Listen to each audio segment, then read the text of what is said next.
Com trasplantar les plantes d'interior?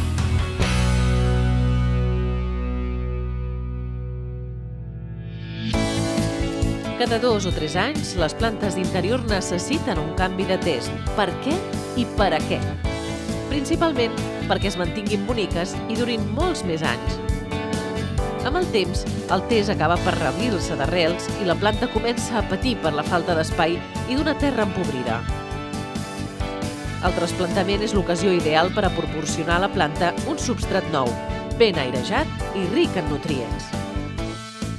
L'època ideal per a trasplantar les plantes d'interior és entre abril i maig, quan estan iniciant el cicle de creixement vegetatiu. Però també es pot fer a la tardor. Ara, mans a l'obra. Us explicarem com es fa un trasplantament o canvi de test. És molt fàcil. Escollir un test més alt i ample que el que té actualment la planta.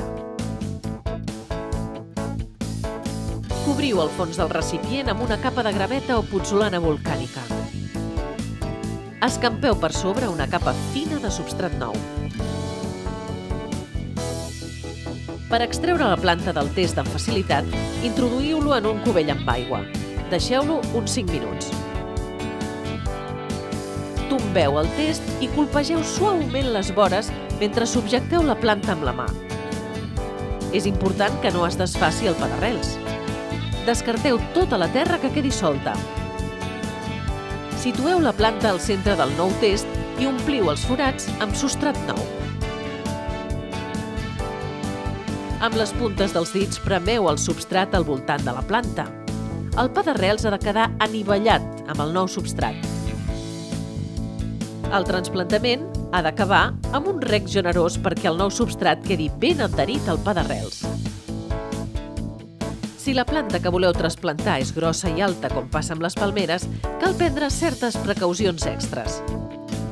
Si és voluminosa, demaneu ajuda per a moure-la i manipular-la correctament. Eleveu les palmes amunt i lligueu-les amb una corda suau o protegiu-les amb una estora. Així no patiran danys durant el trasplantament. Si el test és molt gros i no cap en un cubell, xupeu amb aigua el pla d'arrels per extreure'l.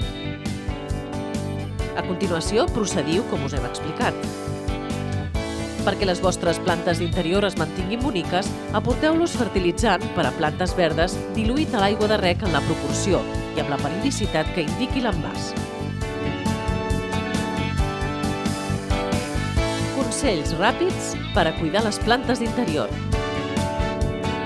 Les plantes d'interior s'han de col·locar en un lloc lluminós, però fora del sol directe, que crema les fulles.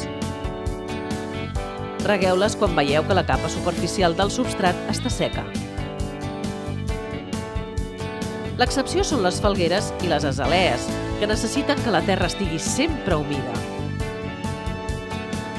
Les plantes petites i les orquídies es reguen millor per immersió en un recipient amb aigua. Polvoritzeu el fullatge amb aigua destil·lada o descalcificada per a incrementar la humitat ambiental. Recordeu que la majoria de les plantes d'interior són d'origen tropical. Renoveu la capa superior del substrat una vegada a l'any. Per a fer-ho, retireu entre 3 i 5 centímetres de terra amb cura per no danyar les arrels i reemplaceu-la per terra nova.